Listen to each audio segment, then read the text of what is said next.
is an India Today exclusive. I'm being joined by India's permanent representative to the United Nations in New York, Ambassador TS Tirumurthy. This is his first interview after taking office in New York. Many thanks for joining us here on India Today. The fact that you've gone there during the coronavirus pandemic. How has the beginning of your stint really been, and how are you handling the mission vis-a-vis the fact that there is hardly any movement? You're doing a lot of virtual meetings. So how has your first initial days been? Thank you, Geeta. Thank you very much for having me in your program. Yes, I have landed right in the middle of COVID in New York. And as you can see, it has been an extremely difficult time for the United States, particularly for the New Yorkers. And it has also not been an easy time for the United Nations. In fact, the meetings are going on, but they are all going on in the virtual mode. So it has not been an easy time in the UN, and certainly very difficult for the US. But I must say that I have been very fortunate to talk to many of my colleagues in the other countries. And I'm happy that I'm able to communicate with them in spite of the COVID and all the lockdown and other things. Well, you make a few very important points, and I'll touch upon a few of those. But one of the most important things that you said was your key priority being the challenge of getting elected. Although India is standing unopposed, it still requires the 2/3 of the votes of those present and voting. How confident are you that India will make it?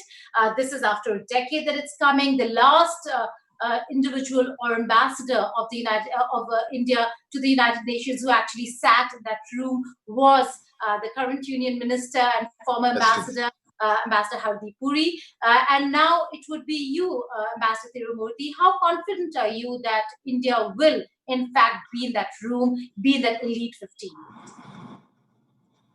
Yeah, actually, let me tell you, we have received tremendous support. And that's because that countries see our presence in the Security Council as not only strengthening the Security Council, but they also feel that India will strengthen the voices of all those countries which do not get heard in the Security Council. And frankly, that is really our USP. So I think, when I reach out to many of these countries and I talk to them about our message, our priorities, I think they understand and appreciate it.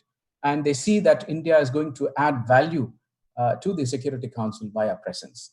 But let me, tell you that, the shoes which I have to fill, is Minister Hardeep Puri is a very big shoe to fill. So let me see how it goes. Well, maybe not particularly through the prism of Pakistan when it comes to the UNSC, because there you have a larger role to play.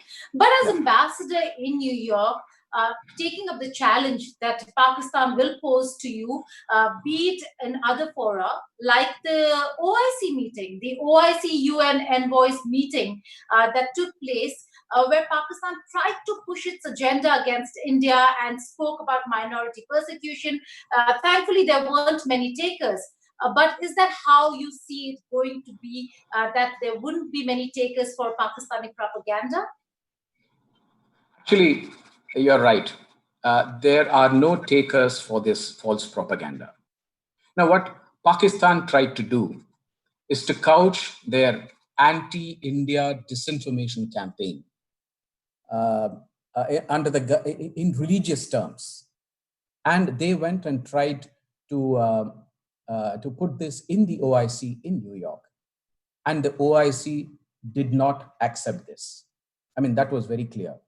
And you're also aware, in the 50th anniversary of OIC, which took place on the 1st of March last year, India was invited as the chief guest on its 50th anniversary for the foreign ministers meeting.